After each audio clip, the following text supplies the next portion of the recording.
Banyak orang-orang sekitar rumah, "Po, anaknya kesian ya kalah, takut gila bawa ke rumah sakit dah, Po," gitu. Gitu, aku bilang kayak gitu. Lu pas bilang ponya ame-ame nggak? Kang Sule memberi pinjaman ke Dede karena kasihan. Dede Sunandar saat itu mau diperkarakan lewat polisi. Maka puluhan juta begitu mudahnya Kang Sule berikan. Begitu halusnya perasaan Kang Sule. Pas begitu dengar nilainya segitu gimana? Mumpung ini di bulan suci Ramadan, jadi kita tahu gitu perasaan orang yang gagal tuh kayak gimana. Bukan gitu, kepo ente. Dia satu pertama juga shock lah, Pak, kaget. Yang membuat sedih ya itu semuanya jadi berantakan. Yang berantakan tuh contohnya kayak tabungan ibaratnya, terus hasil-hasil yang kemarin segala macam, sampai anak dan istri masuk rumah sakit kan butuh biaya. Kini gitu, Pak. penderitaan Dede Eni sering jadi konten di beberapa tempat podcast. Tampaknya kisah Dedi ini selalu viral. Resikonya akan jadi beban berat mereka-mereka yang dulu memanfaatkannya. Publik juga jadi tahu pengorbanan Kang Sul buat Dede. Dan udah gitu dari 5 juta itu dan saya nggak dapat uang cuma-cuma. Jadi ada pekerjaan lagi gitu, Pak. Lu merasa dibohongin nggak? Ya pastilah ngerasa dibohongin. Setelah dapat suara kesini-kesininya, ya mungkin etikat baiknya paling kayak cuma ngebantu kayak buat semingguan lah atau buat bulanan, cuman gue cuma bisa ngasih segini nggak besar. Oh ya udah Pak, nggak apa-apa, cuman kan setidaknya ada tanggung jawabnya juga dari dia sih kayak gitu. Ya.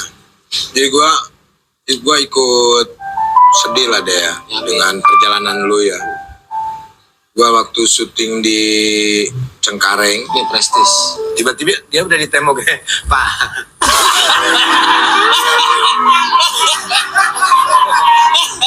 Pak, masih lama ya Pak syuting mah. Jadi dia sampai nungguin gua syuting. Pada waktu itu Dede tuh harus bayar 65 juta. harus bayar hari itu jam 5. Jam 5. Kalau enggak hari itu mau dilaporin. Akhirnya gua transfer udah. Habis gitu gua. Seperti ada organisasi pelawak Indonesia yang menangani urusan utang piutang. Namun di sini jatuhnya ikhlas. Tapi bagaimana dengan pelawak yang sudah tidak laku lagi? Apakah Kang Sule seberani itu memberikan uang pinjaman tanpa bunga? Apakah uang pinjaman yang ikhlas itu, jika dibikin konten pahalanya akan hilang? Inilah yang kita jadikan temanya. Lu nggak lihat ini studio ku segini gedenya berapa duit? Iya. Masih ada dipinjemin. Dia dongin gue lagi. Bingung ya kan. Waktu pertama juga tuh mobil gue ya, cerita apa ya boleh ya? Iya boleh. Pertama nih mobil gue masuk ini kan main bengkel. Habis berapa pokoknya turun mesin tuh. Hampir 60 berapa ya Pak ya? Iya, 60. Jadi minjem 60 sama buat bayar rumah. Jam 8 pagi ke sini. Gue naik kereta bayangin. Kesini. Ke sini masa ke Garut ke sini. Ke sini naik kereta. Pak, Dede di rumah. Ngapain lu pagi-pagi di rumah? Biasa Pak. Udah ngelus paha tuh. Udah ngelus paha dia. Ya semoga aja ini jadi pelajaran lah Iya ya Pak, buat itu Dede. udah deg-degan banget sih soalnya. Yang penting omongan gua tepat apa yang udah kasih tahu sama Betul. lu. Dari awal memang Bapak tuh pas Dede mau maju ke DPRD kota. Ternyata Kang Sule sudah memberikan arahan dan gambaran ke Dede tentang pencalonan anggota dewan ini. Tapi Dedenya yang bandal ke Kang Sule. Telepon Pak Haritano. Iya. Telepon, Assalamualaikum. Halo Pak Hari. Haritano. Salah. Hari Kamis. Mari kita bahas tentang keikhlasan ini, jika dijadikan konten bagaimana? Ta'ala ya insya Allah bakalan ikhlas dan pahala akan dilipat gandakan sama Allah gitu. Kalau pinjemin Dede tapi ya udah nggak apa-apa, iya tenang aja besok aja. Nah itu nggak boleh. Itu Pak nggak Ustadz. boleh. Iya, tapi memang terasa Pak Ustadz, ketika kita ikhlas di dalam hati, minjemin Dede 60, itu besoknya kita dapat lebih dari 60. Nah, Masya iya, Allah. benar. Itu lebih ya Pak. Makanya pinjam lagi malu.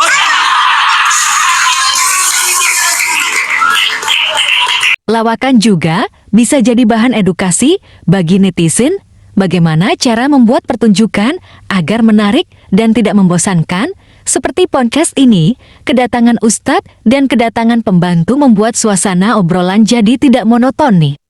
Pola ini sering diterapkan oleh Queenie dan Haris Kui dalam pertunjukannya. Gak boleh deket-deket, tembok kita tinggi. Soalnya di Solo tinggi banget emang. Apanya? Apanya? Aduh, Lah nih sih, ada mau ditanyain sapuku nggak? mana ya sapuku? Ada yang lihat sapuku gak? Tadi disimpan di Tadi mana? simpen di mana? Pak, Tadi disimpan di mana? Tadi disimpan di mana? Pak, ini Hah? di mana ya? Ya tadi disimpan di mana? Kok nggak sesuai ekspektasiku jawabannya. Emang jawabannya gimana? Harusnya Bapak jawab tuh di situ, di taman. Nggak komedi, katanya kamu komedian. Nih, gini, silakan nih tanya nih. Dede. Ya, Wah, di mana sapu? tadi disimpan di mana? Tadi gini deh. Ah. Tadi lagi nyapu.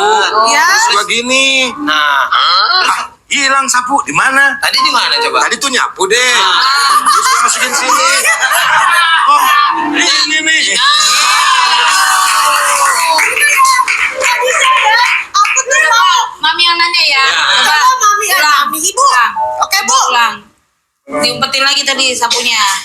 Oke. Bu, lihat sapu aku enggak gitu. Bu, lihat sapu saya gak bu? Yang hilang bukan sapu. Apa, Min? Akal sehat kamu.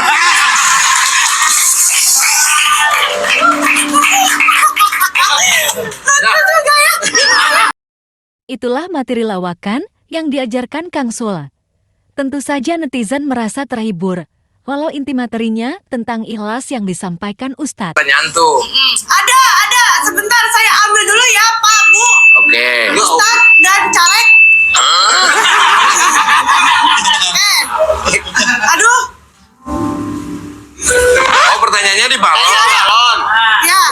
Coba tusuk. Mana yang ada? Harus Ini dicari. ada pertanyaan nih. Apa tuh? Di dalam sini. Coba tusuk. rasain. Nggak dapet dong. Duh, bismillah. Komentar para netizen tampak pro dan kontra terhadap Dede. Ada yang mempersalahkan atas hilangnya uang hasil kerja Dede selama ini. Ludes dipakai biaya pencalonan. Padahal, sejak gagalnya Dede jadi anggota DPR justru popularitas Dede meningkat. Sebelumnya mulai meredup karena datangnya para artis baru. Bahkan acara TV sudah banyak yang meninggalkannya. Kini Dede semakin populer. Jadi peristiwa ini, ada yang menilai awal bangkitnya kembali Dede. Kita ngasih sedekah ke orang lalu dikontenin. Nah, Oh, iya baca itu lagi. termasuk ikhlas gak ya Pak Ustadz? Ya. Atau ria jatuhnya Pak Ya. Ustadz. Ria itu siapa? Itu yang Ria itu artinya pamer ya Pi. Jadi sedekah itu ada dua macam. Yang pertama itu terang-terangan dan yang kedua itu sembunyi-sembunyi. Nah, yang paling baik itu adalah yang sembunyi-sembunyi. Bukan berarti yang terang-terangan itu nggak baik. Boleh. Oh, Sesuai dengan inna a'malu bin niat. Sesuai Niatnya. dengan niat kita. oh. Begitu. Jadi kalau Vior mau Ya. sedekah tapi dikontenin, kalau hati ataupun niat Vior itu ya udah ini untuk supaya mereka tuh termotivasi. Nah, It's okay, nggak apa-apa. boleh. Tapi kalau Oh, niatnya gitu ya? AdSense beda ya? Beda. Nah. Ustadz, terima kasih loh. Ini udah ada pencerahan. Kursi nanti saya kirim. Iya Pak Ustadz, kebetulan saya juga ada kursi bekas kemarin nyale. Makanya nggak jadi kursinya. Itu kursi hajatan Pak. Oh. Udah, Pak Ustadz mau minjem kursi, Pak Ustadz Ya. mau pamit. Kasih quote dulu atuh. Kuota. Ikan hiu lagi jajan.